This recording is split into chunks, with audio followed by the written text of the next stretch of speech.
Today, I'm going to share with you the most common mistakes that health and fitness professionals make when trying to sell digitally.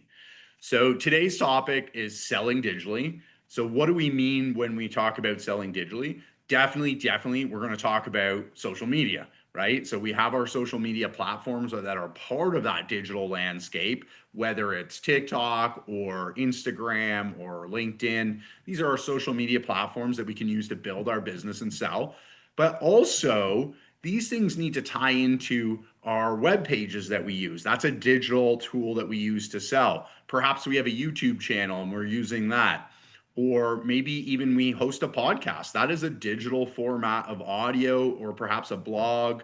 All of these things can tie into each other and they should all work together. It shouldn't be different things sending different messages. We should use these tools to work all together. And so we're going to talk about selling digitally, how you can build your business, whether you're selling one-on-one service, whether you're doing a community, you're selling an online course or product.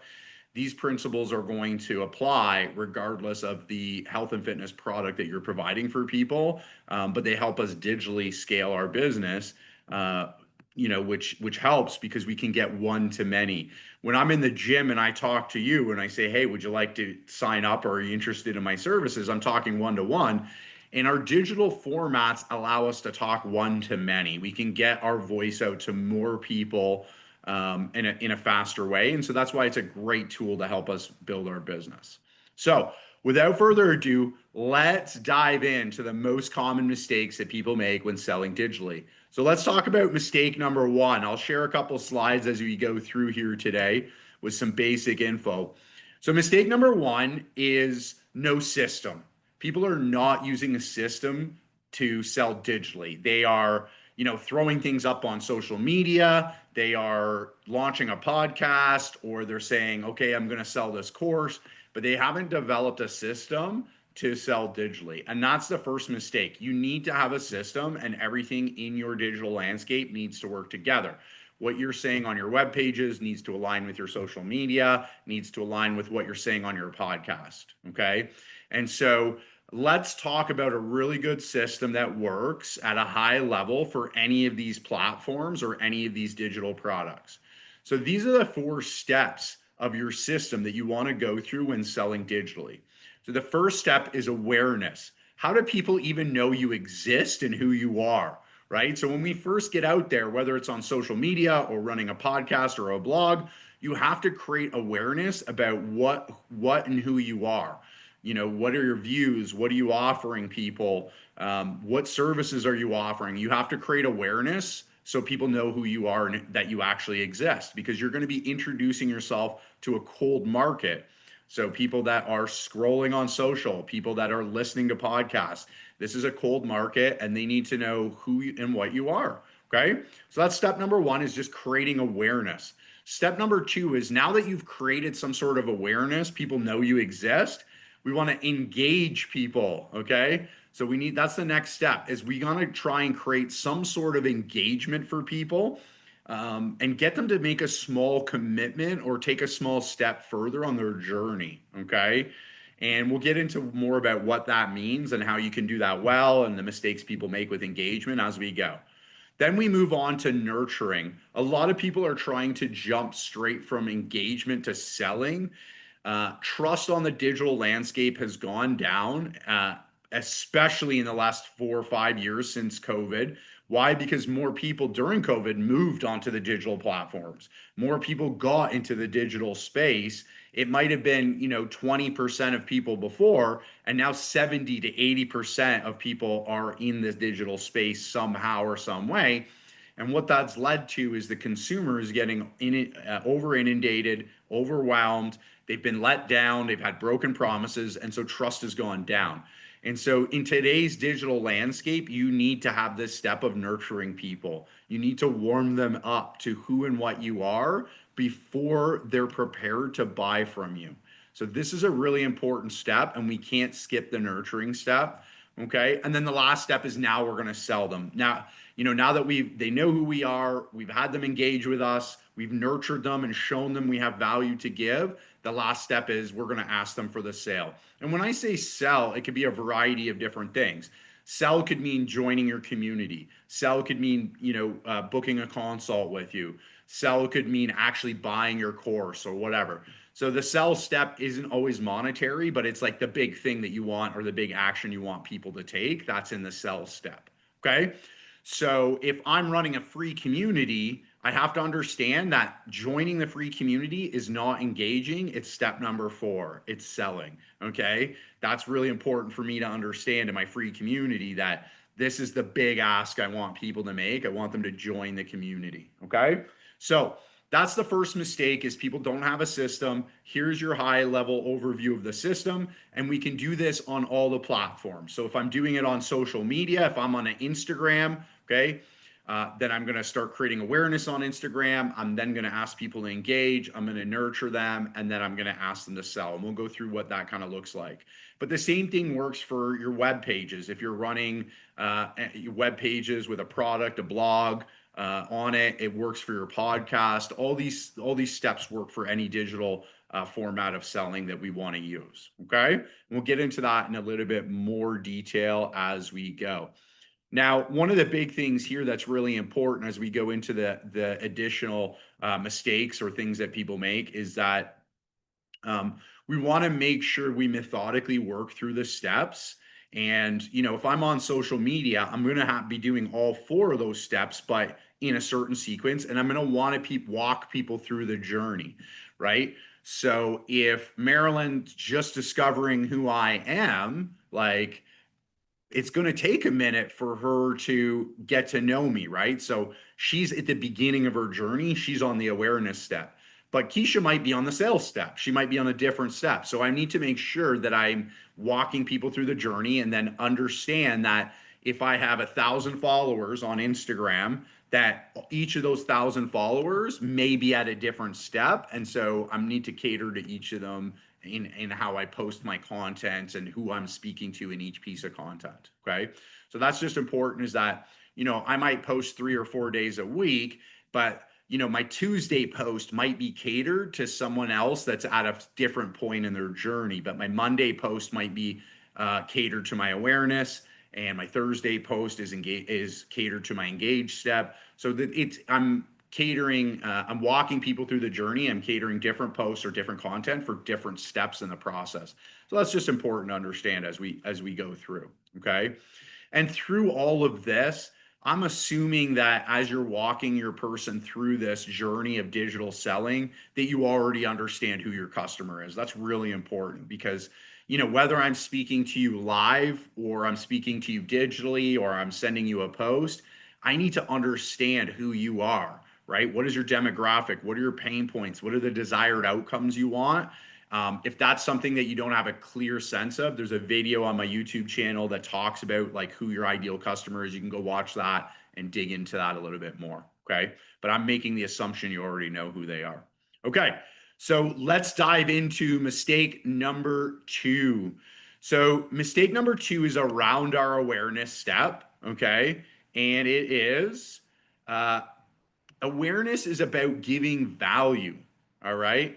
So a lot of people make the mistake where they're like, well, during this awareness step, I'm going to tell people about my community, or I'm going to tell people about my product or the services I offer, or things like that.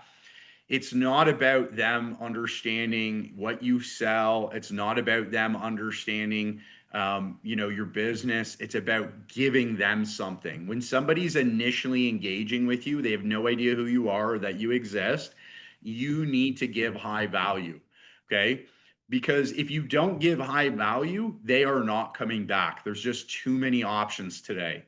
Right. So whether I'm doing a podcast, or I'm doing social media, or I'm having someone come to a web page, whatever I'm delivering format, I'm delivering something to them in, that thing has to give high value to that person. If I can give them a lot of value in their first few interactions with me, they will stick around for more. So then I can get them to engage and do the other things. But if the first piece of content that they absorb from me, whether it be a social media post, a podcast, a blog, they get no value out of it, they're like, yeah, that was kind of basic, I don't let them really help me, they're not going to come back. And I've just lost that person probably forever. Okay. And so they likely will not give me a second chance, just because there's so much out there that someone else will give them value if you don't. All right. So that's really important to understand. So around this, let's talk about these four boxes that I have on the slide here. Is that you can write this down because I'm going to pop the slide off in a second here. But here's the four areas that we can use to give value around. Okay. So we want to give value around people's pain points. Like, what are the things that they struggle or suffer with? Okay. What are their desired outcomes that they're looking for from you? What are the barriers that are in their way of achieving those desired outcomes? And what are your personal values? All right. So these are the things that we can give value about when we're creating awareness for that person that's just coming into our world. All right. So hopefully you have those written down. Um, so the mistakes that I see often are, health and fitness pros will post things like, as an example, a technique video. So I'm going to post a technique of how to do the perfect squat, right?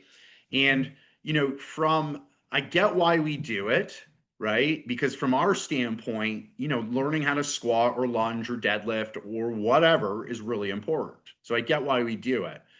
But we have to understand who our ideal client is or our customer is. They don't care about squatting properly.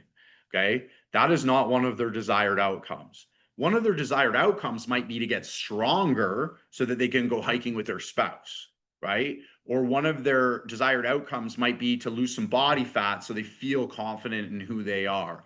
Or one of their desired outcomes might be, to perform better so they can run a tough mutter with their best friend or whatever, right? So when we look at squatting better, they're like, and so what?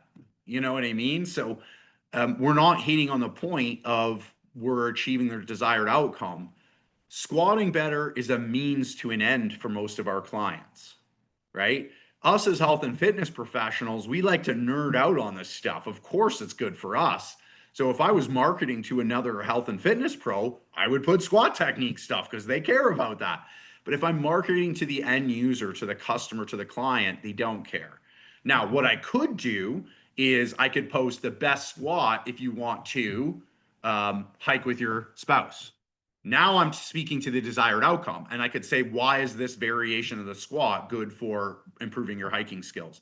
So it's a little bit of a twist, but it's an important twist because I see fit pros all the time posting technique videos, focusing on these things that the client doesn't really care that much about.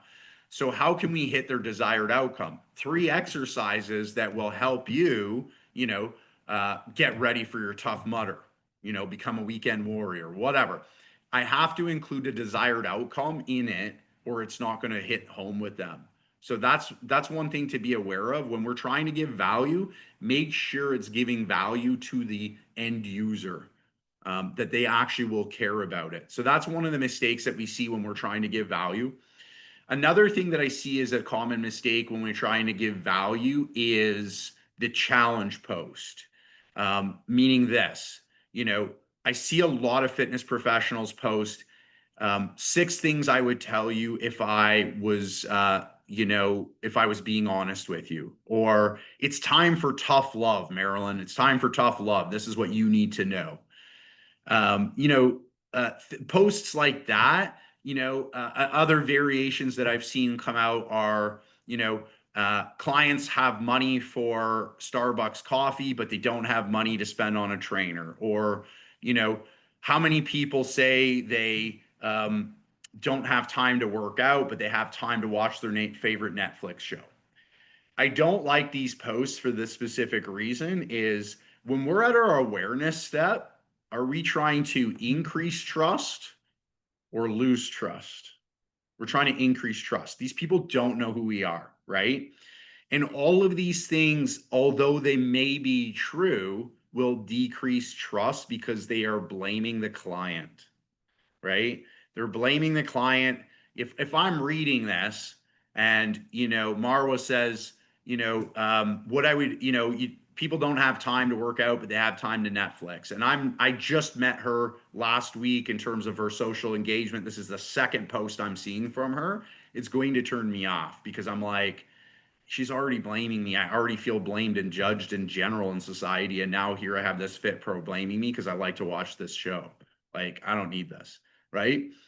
It's going to turn people off. They think that by challenging people this way, that it's going to get them to do something about it. You can only challenge people this way when you've built a relationship with them and trust is already there. So it's different if I have a good relationship with Jennifer or Xavier or Keisha, and I can sit down with them and challenge them. And I could say, hey, Keisha, I get what you're saying. You're saying you don't have time, but here's the truth. But the difference between that is I'm doing it at the selling step when I've already built a relationship and I've earned enough equity in their eyes that I can challenge them. Okay. So that's the difference. Like I would challenge Marilyn personally if I was selling her and I was at the selling step because we've gotten to know each other and she said, I've engaged with you so much that I've booked this appointment. Now I can personally challenge her. But in the initial few steps, I don't want to be throwing out these challenges to people or these statements of like, hey, take accountability. You say you have time for this. It just decreases trust and turns people off. I get what they're trying to do, but I think I think it's a huge misfire. Okay. So these are the types of mistakes that I see around people when they're trying to create awareness in the population. So how do we create awareness properly? So how do we do this step properly? Well, we could basically what I'm going to say is like solve a problem for them. That's it. That's how we want to create awareness. So if we go back to those four things that we talked about, you know, solve a pain point for them. Like one of their pain points might be, I want to hike, but my knee hurts. Great. What can they do before they hike so their knee hurts less? Just do a little bit of a post on that or a blog on that, right? What are one of their barriers? I don't have a lot of time. I'm so busy. I can't get in an hour workout. Great. Here's my favorite 10-minute workout. Check this out. Here's a YouTube video, right? What are some of their desired outcomes? Speak to how they can get their desired outcomes, right? So you might write a blog on like, here's 3 foods you can get that you can include in what you're already eating that will help you, lose weight or whatever. Or speak to your personal values, right? The reason speaking to your personal values is good in the awareness step is that people want to know they're in the right place, meaning that I see myself as an individual. All of you see yourself as individuals. And so we don't want someone that helps us get stronger. We want someone that helps Jeff, a 45-year-old, former athlete who's aging, get stronger, right? That's what I want. I want someone to speak to me, right? But if I feel like you're 22 years old and you're deadlifting 600 pounds and you're like, not for me, you know what I mean? Like, so that's why posting our values helps because we all can help a lot of people, but we want to help the right people that are right for us. And each of you on this call have different people you're going to help, and that's okay. Because when we team up together, we can all help the whole world because we're all going to help different people, right? And so you want to speak to your values because you want to let people know you're in the right place. So if my ideal client, I know Marilyn, so I'm going to use, she's helping people 55 plus, right? So if she starts talking about, hey, if you're 60 years old and you don't want to be limited to, what people tell you what aging looks like, then you don't have to be, break out of this spell and, start living differently. Great. That lets people know I'm in the right place. I believe that too. I'm 60 years old. I don't want to be hampered what people say normal aging is. I want to age. I want to live the life the way I want to. And Marilyn believes in that. And I know I'm in the right place. Right. So whatever your core values are of your business and the way you operate and the way you do things, you want to get them out there during awareness. And it does 2 things valuable for you. It attracts the right people to you and it pushes away the people that won't want to buy from you. Okay. So if we take exercise therapy as a business model, right? If you look at our advertising, our social, our web pages, do you ever see people that weigh like, have massive biceps and pecs and weigh like 300 pounds of muscle, bench pressing a house in our videos or on our web pages. No, because it's not our customer. It's not like we turn that person away, but our ideal customer is the fit pro that's a functional trainer that wants to help people with aches and pains, that wants to, help people live better. That's our person. So we got to speak to that person, right? And if somebody doesn't care about that stuff and all they want to care about is how do I deadlift 600 pounds, then we want to push them away from our courses because we're not the right person for them. They can go to a different course. And that saves us time trying to market to the wrong person that will never buy from us. Okay. And so you want to do the same thing with your values, is bring the right person close and push the wrong person away, because it will waste your time and money. Okay. Okay.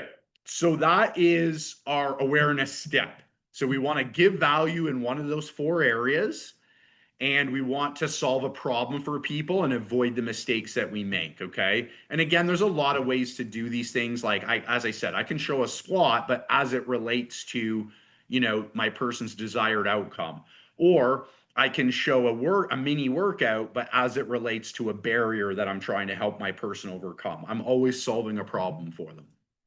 Okay, let's go on to mistake number 3. Mistake number 3. So, mistake number 3 is about engagement.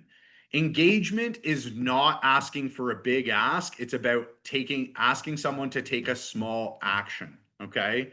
So the rule of thumb here is don't ask for too much too soon. Do ask for one small action that signals interest in you and your product and being around you. Okay. So that's mistake number 3, is asking for too much too soon. So, as an example for this is like, I might have some engagement posts and then I ask you, book a consult with me. Too much too soon. Join my community. Too much too soon. Buy my thing. Sign up for training. Too much too soon. Okay. Because in the awareness stage, you're just getting to know me, right? And so it's like, imagine this, that, you go out and you're at a house party and you're single and you're talking to a lot of people and you happen to meet someone else that's single, and you're getting to know them a little bit, and you're like, what do you do for a living, and da da da da da and whatever, and they're like, okay, want to come back to my house, right? Like, it's a little aggressive, right? And so the person's going to be like, I just met you like 10 minutes ago. You could be an axe murderer. I don't want to come back to your house, right? So that's something to be aware of with our social landscape as well too. So engagement is a smaller ask, right? So a smaller ask at this house party might be, hey, do you want to step out on the front porch and continue the conversation? It's a little loud in here. Or do you want to go sit in the living room and chat? It's a little loud in here, or whatever. That signals interest. If they say yes, then they are interested, but you're not asking for too much, right? Or asking for their phone number. That would be a small step, or whatever. Snapchat, whatever the kids do these days. So we want to do that in our social media landscape or our digital landscape, is ask for something small. So what are examples of asking for something small, a small action? A really good ask here is coming off platform. Okay, so coming off platform to engage with you, meaning if I'm creating awareness on Instagram, then a good step I can ask you to take is, hey, I have this amazing video I think you would love. Come to this web page and watch it. I'm not asking you to give me your email. I'm not asking you to buy anything. I'm not asking you to join my community. I'm just saying, click on this, come over to this web page and watch this video. That's like asking them to go over and sit in the living room. It's like, this is a reasonable next step.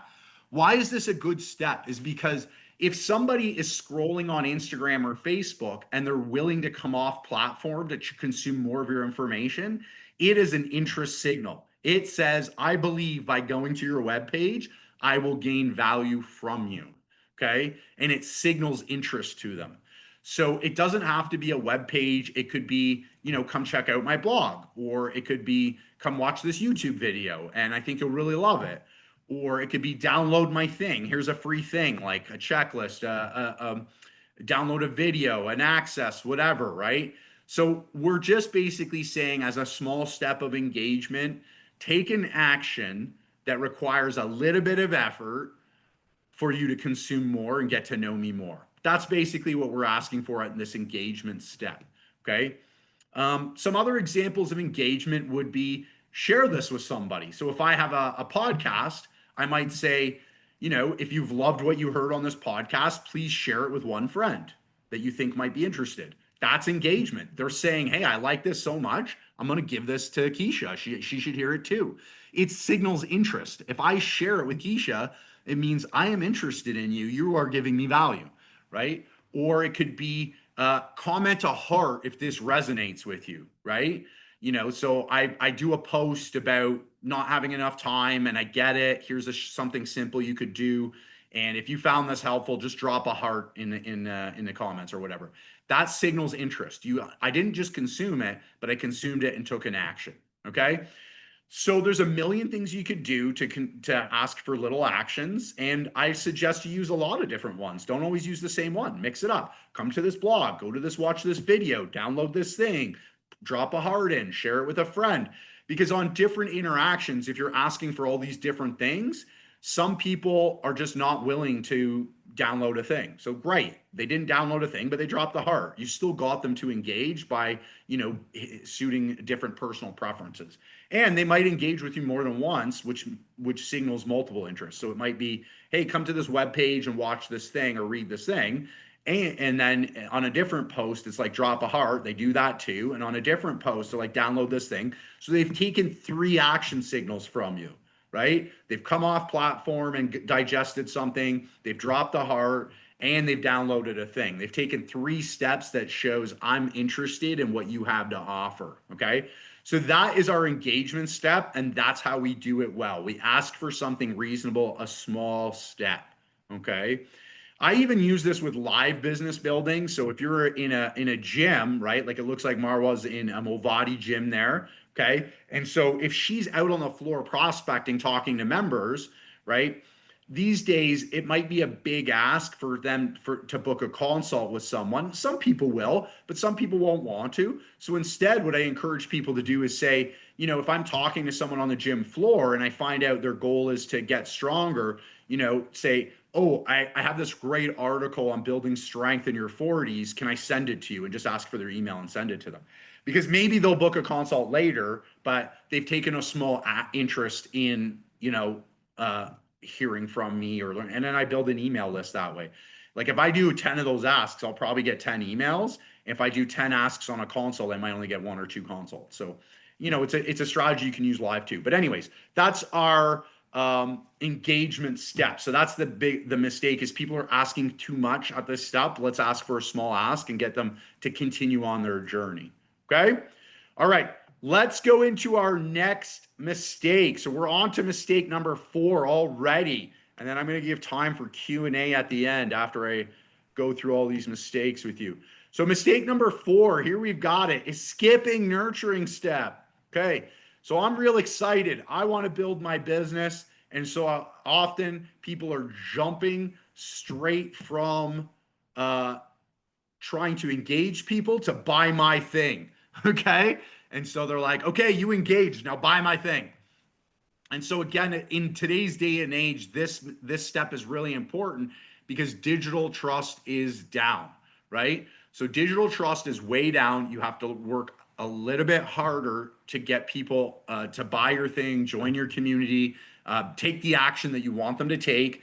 And so we need to nurture them. Now that they've engaged with us a little bit, now let's hit them with more value. Okay, let's hit them with more value. So we're going back to our same value steps before. I'll go back to that slide. We're still going to speak to these 4 things: pain points, desired outcomes, barriers, and values. Okay, but now we're going to hit them in various formats now that they've engaged. So they engaged, they've signaled to us, I feel like you are a valuable person, or you offer a valuable product, or you have good things to say. So now I want them to consume in a lot of different ways at this step through nurturing. So in this step, I'm going to continue to nurture them with social media posts that speak to them. I will also take them off platform for video content. And that could be I email a video to them. It could be a landing page with a video. It could be coming to a YouTube channel with a video, whatever, doesn't matter. I'm going to give you written content. Come to my blog, or here's this article I wrote on LinkedIn or whatever, right? I'm going to send audio to you. So that's going to be whether it's just a pre-recorded little snippet of 5 minutes of me talking about, getting strong or overcoming back pain or whatever, or it could be a podcast, whatever. I'm going to hit you with audio. I'm going to hit you with emails. So I'm going to nurture you through email. Now that, I've gotten to know you and you've engaged with me, I'm going to get your either phone number, email, some sort of contact, and I'm going to deliver value to you via that contact method that I have from you. Okay. It could be DM, whatever. It doesn't matter. I'm going to hit you with some DM value. Um, and whatever else ways you want to deliver value. So you can deliver value in a lot of different ways, but you need to deliver value in multiple formats, various formats. I can't just continue to hit you with one way. Need to hit you with a lot of different ways, and make sure that I'm giving you a lot of value. So a lot of times the objection I get around this is, Jeff, that's a lot of content to create. Okay. So you want me to have a blog, you want me to create videos, you want me to post on social media, and you want me to email people and perhaps give them a little audio snippet. Okay. And the answer is yes, I do want you to do those things, but I want you to make your life easy. And Gary Vee has outlined this years ago on how to do this. It's about creating multiple forms of content out of one piece of content. So as an example, I'm here with you giving you value right now. I'm live. Okay. I am recording this. So from this video, could I take snippets to post on social media? Absolutely. Could I also take a 5-minute clip of something valuable here, like the 4 stages, and use that as a video content and post it on a landing page for you to come visit? Yes. Could I have this video transcribed and turn it into an article with AI or one of those other tools? Absolutely. Could I turn that transcript from an article into a mini blog post? Could I turn that into a short email to give you value? Yes. I take one piece of content and I deliver it to that exact piece of content to you in different ways. So I don't reinvent the wheel with every piece of content. I take one piece of content and I give it to you in multiple ways. I could even make this slide deck available to you. I could say, hey, really quick, Marilyn, here's the 5 mistakes people make when building their business, trying to sell digitally. Here you go. Free. Just click on this link and you can have it. There you go. Now there's another way I've delivered content to you in a written format. Okay. So I get the fact that it can feel overwhelming to deliver this content, but it has never been easier to do this. Okay. Like when Gary Vee first came out with this many years ago and he was telling people to do it, you had to work a little harder at it. Now with like ChatGPT and AI and all the apps, this is so easy to do. There are apps that will cut videos for you. Like there's an app where I can upload this 1 hour video and I say, hey, give me 5 clips from it. And it'll pick 5 clips that it thinks is valuable and it'll cut them to those 60-second clips for me. Okay. I can have this transcribed. I have right now through Zoom, I have an AI companion taking notes of this meeting. I just download the notes. I can turn that into an article, right? There's tools, transcript tools that you can Google that are free that will transcribe videos for you. And then, if you want to do a certain length, you have to upgrade or whatever. There's so many tools that makes it easier than ever. If you want to sell digitally, you have to hit people with value. So during this nurture stage, trust is down, right? We need to have, it used to be 7 touch points, then it went to 20. I don't know what the touch points exactly is now, but I can promise you it's north of 30 touch points digitally for someone to want to buy from you because trust is down.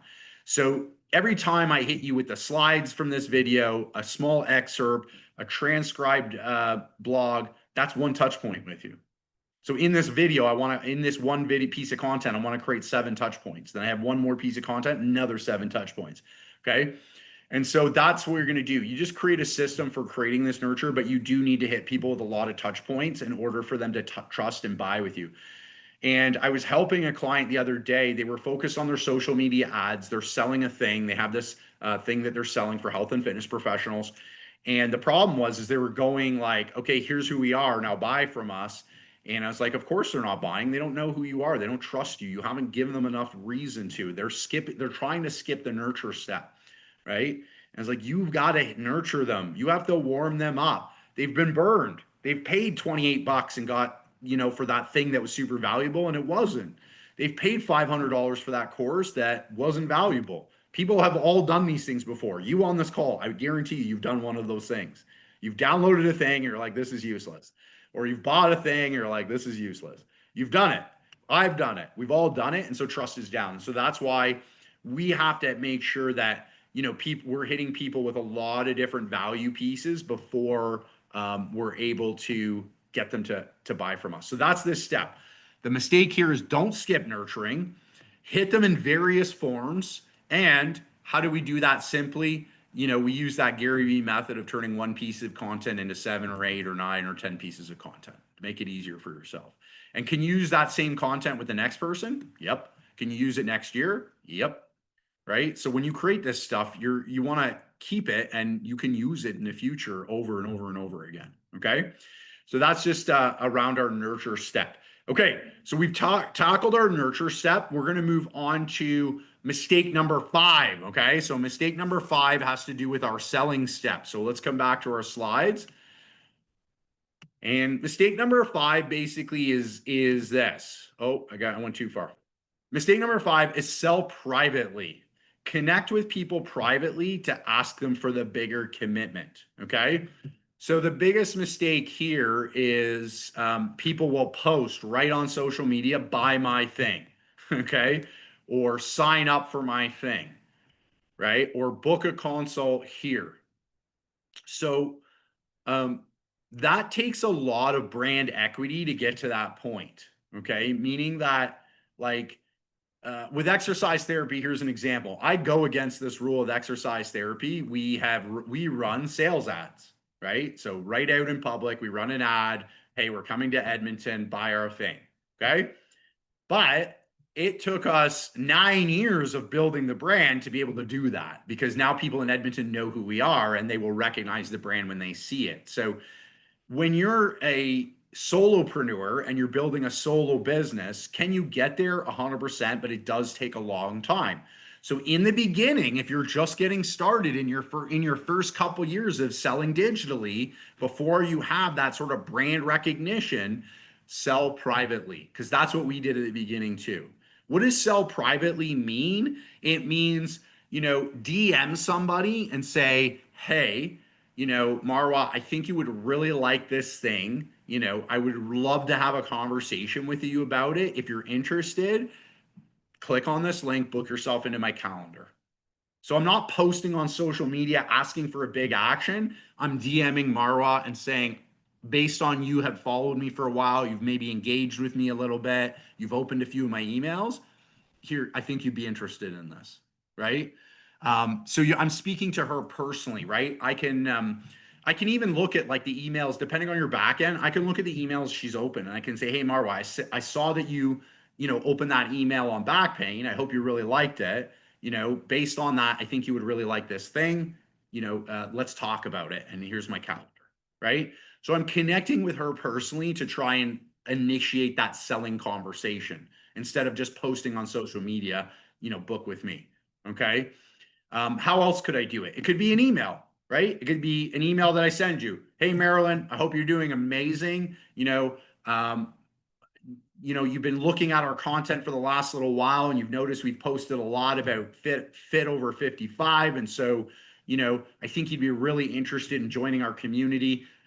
Let's have a conversation about it. Click here or whatever, right? Or, you can join here, but if you have any questions, I want to answer them. I don't want doubt to hold you back. So, feel free to email me back and ask me questions, whatever.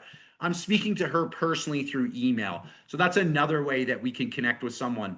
I could send a voice note, right? So if someone gives me their phone number, I could send them a voice note on WhatsApp. I can send a voice note on Instagram, right? So instead of DMing someone, I could say, hey, Jennifer, I just want to send you a little note. I saw you dropped a heart in the comments on my last post, and I'd really love to tell you more about this thing. Send me a message back if you're interested, and we can find a time to connect. Right? So I can send a voice note to her personally. Something that's worked on me personally is Loom video. So I've had people like try and, emailed me a Loom video and they said, hey, here's your web page and here's some thoughts I have on it and whatever. And so if you want to chat about it, let me know. I'd love to share more with you. Like, I'm like, oh, this person didn't just say, hey, I have this thing, buy it from me.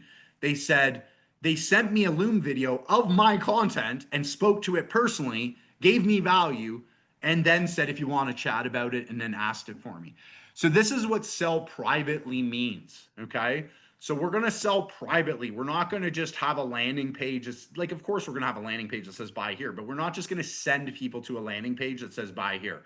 We're not going to just post on social media, I have 2 spots, buy from me. We're going to invite people personally to engage with us to buy whatever your buying process is. Okay. So your buying process is independent of this. I'm talking about how you ask them to engage the buying process.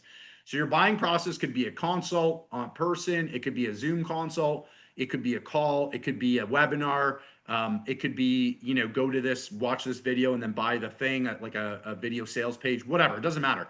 That's the buying process. I'm saying how you invite them and get them to the buying process needs to be sell privately. Privately engage them to get them to that point. Okay. And so that's what we want to do in this selling digitally. We don't want to just have it, hey, anybody you can buy from me, right? You have to get it to, it's just not going to work. I've seen people do it before and they're either putting money behind it or they're posting and they're getting crickets. It takes time to build brand awareness before you're able to do that. So when you're building your digital business, it's about personally and privately inviting people to the buying process somehow. Okay. And the major ways, there's probably more that I'm not thinking off the top of my head, but is we can DM people, we can voice note people, we can email people, we can text people on WhatsApp, we can send a Loom video, whatever. These are all just personalized invites to say, hey, come engage. Let's have a chat about this thing. Okay. And so that's the biggest mistake on the selling piece is sell privately with people while you're building your business digitally. Okay. And then when you do that, 10 times, 20 times, 30 times, 50 times, you refine your process and you get better at it. And now you can automate certain steps in it, right? You can start to automate some of these steps. But before you can automate, you have to personally do the steps and learn the steps and see what works. How does this work? You only get to automation after the doing part. Okay. And so Alex Hormozy talks about this is that, how do you get good at anything? You just do the reps, right? So if you want to market well, do the reps. If you want to sell well, do the reps. People say to work smart, but work hard comes before work smart. It's not don't work hard, work smart. It's work hard first, then work smart. Because during the working hard part, you're not really good. Okay. You kind of suck. And you're just figuring, it's trial and error. You're like, oh, that didn't go over so well, or that thing I said didn't work, whatever. That's the work hard part. But if you work hard for a period of time, you learn those lessons. That post didn't land. That thing I said didn't land. They didn't like the voice note, whatever. And then you learn it, and then you can work smart. Okay. After you've learned the lessons, but you can't work smart until you've actually done the hard work first to learn the methods and the things that work.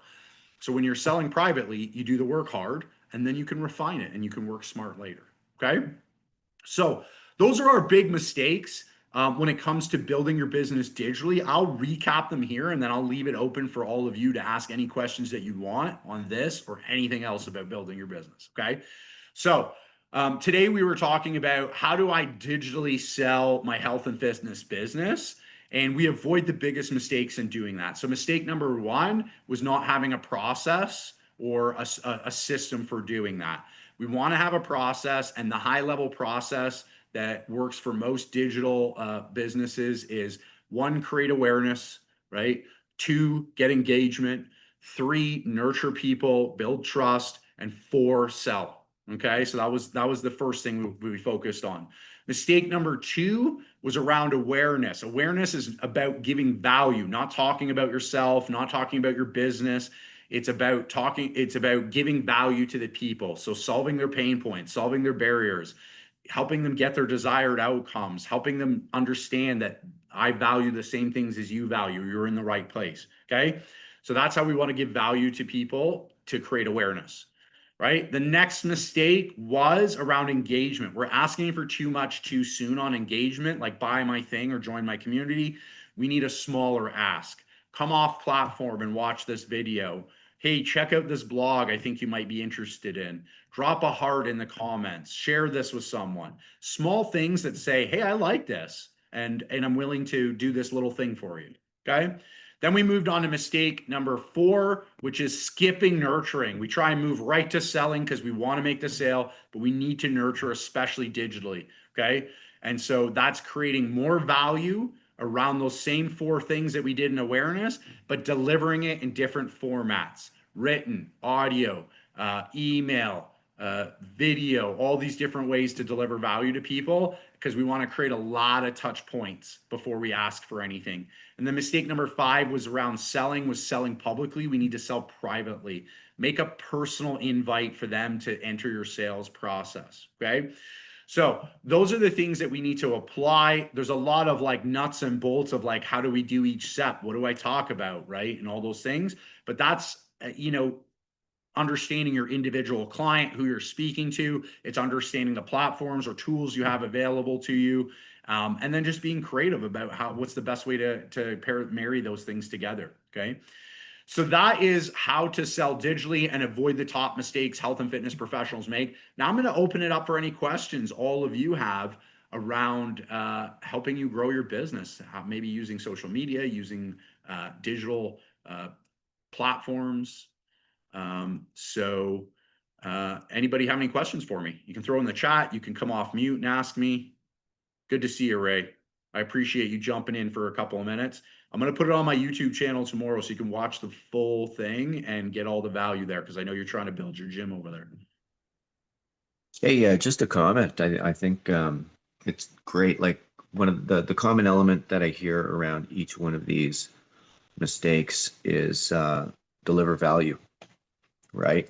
And whenever you're doing any post, whenever you're doing any sort of engagement or anything whatsoever, keeping that mindset of delivering value, I think that really resonates.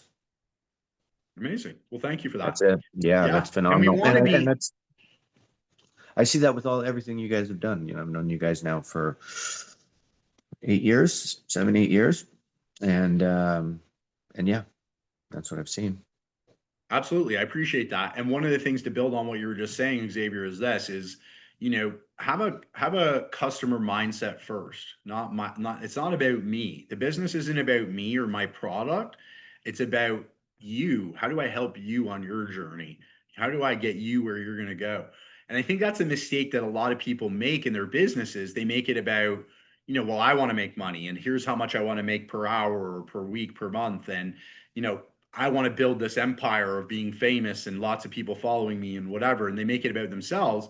But if you focus on the customer, you actually end up being a lot more successful. If you're like, how do I help this person? Because if I can help Xavier, there's other people like Xavier out there that also will want that same help. So I just have to think about him and say, how do I help him? What's one little step I can help him take on his journey?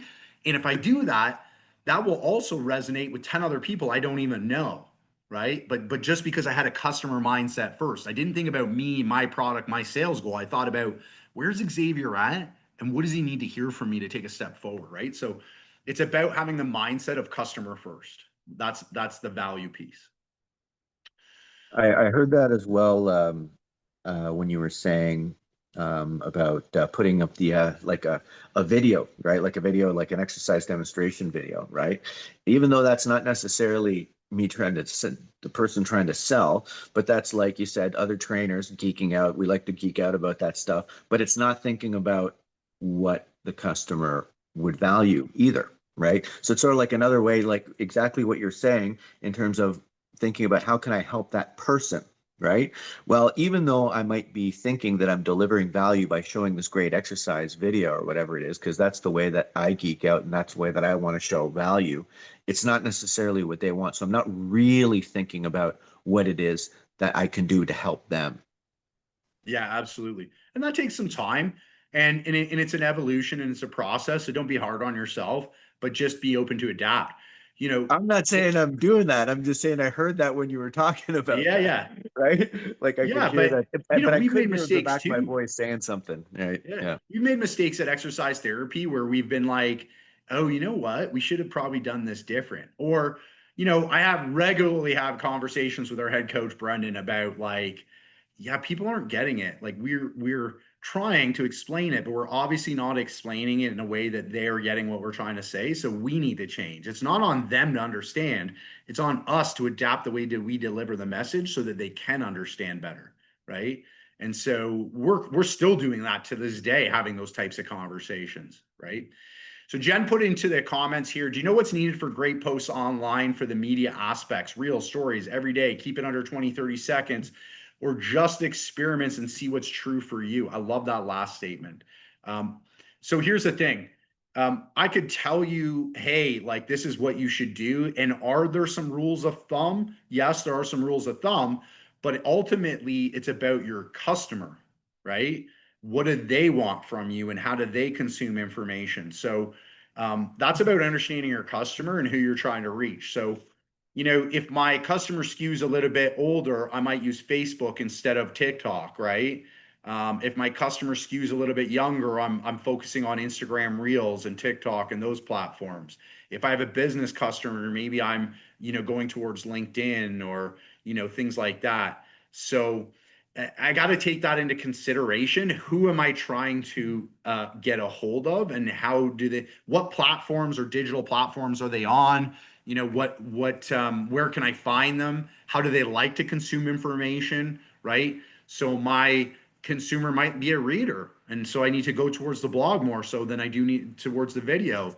For exercise therapy, we found people just love the video, so we've held back on the written content in terms of blogs and stuff, and we do more videos because they like it. They like seeing the video. So you have to understand, okay, how does my, again, customer first, where is my customer in the digital landscape? Like where do they show up already so that I don't have to go get them, I just meet them there.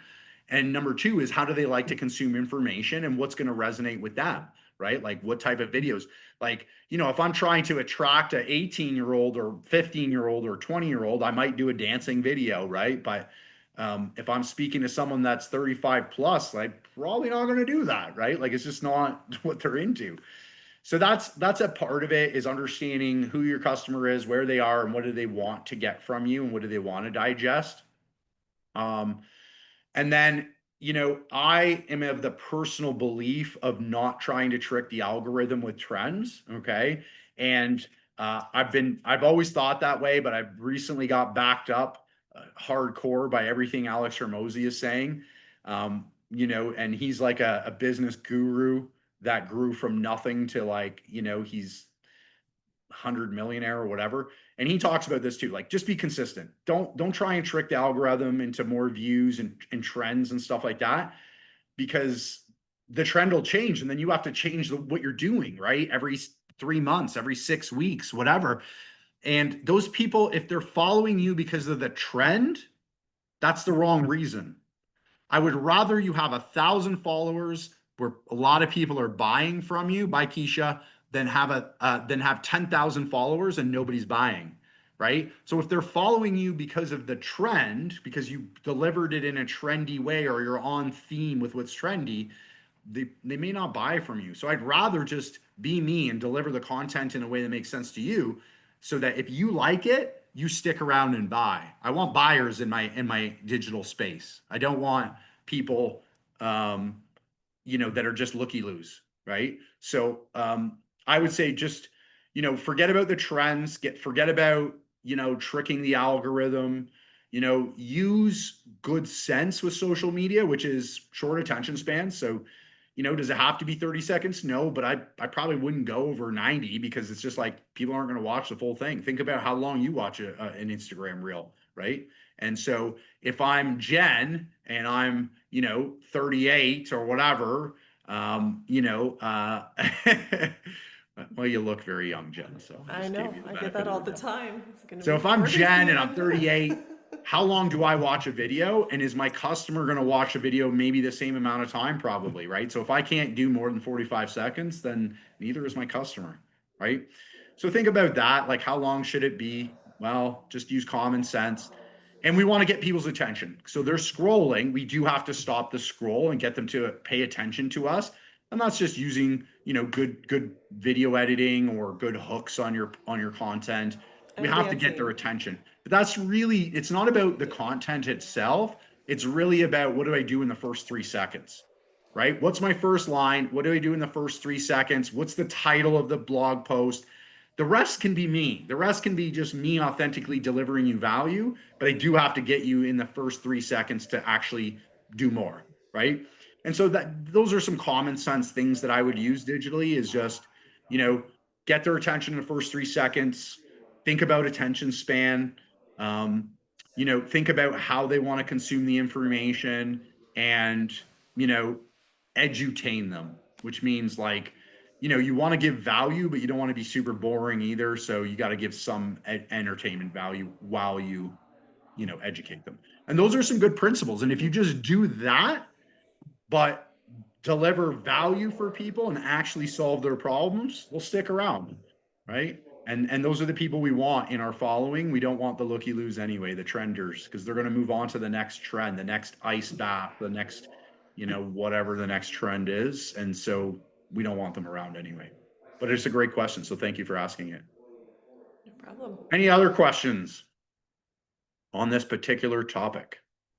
I have a question about blogs, and I hadn't thought about this until you were talking about the four. I don't know what about your system. Yep. So, would you kind of plan your blog in the same way? Yeah, absolutely. I want to solve your problems. Yeah. So Yeah. it's like, I might bring you into the blog with solving a desired outcome or pain point, right? And then my next blog might be, overcoming a barrier for you, like time or whatever. And then my next blog might be about my values, like how can I weave my values into the story of the blog. So I'm going to hit on those same things, but through different blog posts, right? And then that way, if you continue to engage my blog, you're going to get all of them. You're going to get pain points hit. You're going to get desired outcomes solved. You're going to get barriers you're overcome, and you're going to find out my values. But don't try and solve too much at once. Solve a micro problem. Because here's the thing: if I'm like, if I try and write a blog and saying, here's how you're going to be pain free, lose 30 pounds, and do all your hobbies again, it's too much. Like a blog's going to have to be like, 17 pages long. So it's about a micro problem, right? So it's like, here's one thing you can do to have more energy tomorrow, right? And that's it. And that's the micro problem I'm solving. I want Marilyn to do the one thing tomorrow and feel a little bit better. And if she does that, then long term, she's going to hit all those long term goals. So I'm solving, and I'm not solving big problems. I'm solving micro problems that help you get to the big problem, whatever that is. Does that make sense how I explain that? Okay, great. So yeah, you do it with your blog, you do it with your video content, you do it with your social, you do it with your podcast, any content that you choose. You shouldn't, and that's the other thing actually, now that I'm thinking about it, is don't in the beginning, don't try and do everything. Like I know I said, take one piece and repurpose it. I want you to do that at that step, at the nurture step. But I don't want you to try and create awareness on every social media platform. I don't want you to try and be a master of Instagram Reels, have a YouTube channel, do a blog, have a podcast. It's too much. It's too much. Okay. Pick a channel that you're going to digitally get to people at and get good at it. So if you think, you know what, my people are readers, blogs the way, then do that. Be a good blogger, right? Now, you will use social to steer people to your blog. You will use your website to steer people to your blog. But the main way that you're going to do awareness and engage and nurture is through your blog. Now what happens is you said, but Jeff, you told me to do video and audio content. Yes, but once you've signed up for the blog and given me your email, I might deliver that to you via email and say, okay, you've been reading the blog, Marilyn. Now here's a audio piece for you. Here's a video piece for you, whatever, via email. I'm not trying to be a master YouTuber at the same time I'm trying to be a master blogger. Okay. So same thing with social media. I'm not going to try and master TikTok, LinkedIn, and Instagram all at the same time. Pick a format, pick where your customer is and get good at that customer. And we do this ourselves. Like, we have a YouTube channel that we have, but we don't put any time and energy into promoting it other than posting videos. The videos we're creating anyways, right? Where do we put our time and energy in? We put it on Instagram, Facebook. That's our channel. That's how we're getting out to people. We're putting our best like the 1 minute case study videos there. That's how people can buy from us. We're posting, testimonials there, whatever. That's our digital channel where we reach people. Do we have a LinkedIn profile? Yeah, we repurpose everything. Do we have a YouTube? Yeah, we repurpose things there. Right. So we don't have an audio. We don't do a podcast because we don't want to have to do too much. Right. So that's where I want you to just say, like, if I'm going to do video, do video. If I'm going to do a blog, do blog. And then how do I deliver that same message other ways? Via email or web pages, things that you're going to be doing anyways. Don't try and master every social platform. Okay. So Jen says, well, you started YouTube now. No, we didn't start YouTube now. We repurposed videos onto a YouTube channel, meaning like, how much do we actually like go out and say, okay, here's the next 4 YouTube videos we need to create? We don't do that at all. We take content that we're recording anyways, like case studies, lectures, conference videos. We record all that stuff anyways. And we have an assistant cut pieces and post it on YouTube. We don't do anything for it. It takes 0 of our time up. Right. And so that's what I'm saying is that I'm not saying you shouldn't do it. I'm saying you shouldn't be putting hours and hours into like multiple channels. Pick a channel, put your time and efforts into that main channel, contact your customer that way. And then, repurpose that in other ways, but don't spend a lot of time on it. If you spend 5% of your time repurposing content, great, but don't spend a bulk of your time on it. If that makes sense. Okay. Any other final questions before we jump off? I have one more. Yeah, let's go. I've been writing a newsletter now for about 4 years, Yep. and people love it. I get a lot of feedback. But it recently came to my attention because they upgraded some system in the background. So how there's click rate and there's open rate. My open rate is 69%, Okay. which I That's always thought amazing. that's fantastic. Yeah. But my click rate is like 6%. So does that mean Which is 6% actually are okay, reading? to be honest with you, Marilyn. Pardon me? That's actually okay, but Okay. yeah. So click rate should be a very small percentage, right? So Okay. the first thing to look at is that you're doing great, right? So you're saying I have a newsletter, whatever. Now I can still run like a blog or a social media. The newsletter or the email channel, I consider mandatory, not your digital strategy, right? We use our digital strategy to build our email list, right? So it's like, if I'm doing a blog, I do the blog to get more emails. If I'm doing Instagram, I do Instagram to get more emails. I consider the email list not part of that digital landscape of awareness, promotion, selling. I consider it like the last 2 steps, nurture, sell, right? But I consider it mandatory. You're going to create awareness other ways and then use it as a nurture, sell sequence. So that's the first thing. It's not part of step 1 and 2. It's part of step 3, 4, and it's mandatory. And the next piece is that 69% open rate is actually phenomenal. When you get to like big companies that are like mass emailing, they're getting 20% open rates, 25% open rates. So, you're getting a great open rate. Now, everybody's open rate is actually a little higher than it actually is. So if you're at 69, you're probably 50% or whatever. And that's just because of the new iPhone upgrades and stuff that they made. But that's fine. You still have a phenomenal open rate, even if it's inflated a little bit. Right. So like our open rate is usually in the 30s, 35%. A good one will be at 40 or whatever. Right. So and we have a huge email list. So that's what I'm meaning. Like you're doing great on your open rate. Now, the click-through rate, it depends. Like, what are they clicking through to? What are you asking them to click through to? Well, interestingly enough, I don't ask them to click through to anything. Okay, so don't worry about the click-through rate. It just means that they are clicking on something that's in there, like your logo or your website or whatever, right? Mhm. So don't worry about the click-through rate, right? Like Okay. we only track click-through rate if we have an intentional action we want you to take. So we send a weekly email that's just pure value every Wednesday, where we don't ask you to buy anything. We don't ask anything from you. We're just like, hey, we think you would love this. And it's a pain tip usually, right? And so do we track the click-through rate on that? No, because we're not asking you to click through to anything, right? So we're just like, we're just giving you value. There's nothing to click through to. So we don't track the click-through rate.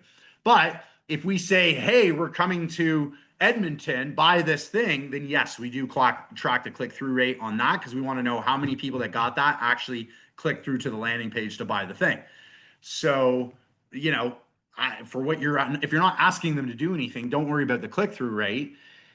If you are asking them to do something like, a good click through rate, like 3% or something like that, like that's important to understand, right? So, that's what you said, where you said like 6.9% or 6%. Actually, there's nothing wrong with that. And the fact that you're not even asking them to click through. So don't worry about it. That's my answer to it. Fantastic. This was a phenomenal hour and a bit. Thank you. Okay, you're very welcome. Well, I'm glad you guys could join me. We'll do something again in December with exercise therapy. Our next call is going to be next week. Next week, we're doing a shoulder topic, but we've switched days just to be aware to everybody is that because we're traveling on the Wednesday, we had to do Tuesday instead of Wednesday next week. So we're Tuesday at 1 o'clock on Remembrance Day. So make sure you check that out. And if you want more of the business tips, on some of the things like ideal client and other things. I have the old videos on my YouTube channel, my Jeff Mellis YouTube channel, so you can just check it out there. And you can see tips about other things. So thank you everybody for tuning in. I'm so glad you did. I'm so glad I could help and answer questions and give you insight. I absolutely, absolutely just love serving you and helping improve all your lives. So thank you for being here. And I'm rooting for all of you to have Nice amazing seeing- and flourishing businesses where you can do what you do best. Nice All seeing right. Bye, Thank you, everyone. Jeff. everybody. Thank you. Bye, guys. Bye, Marilyn.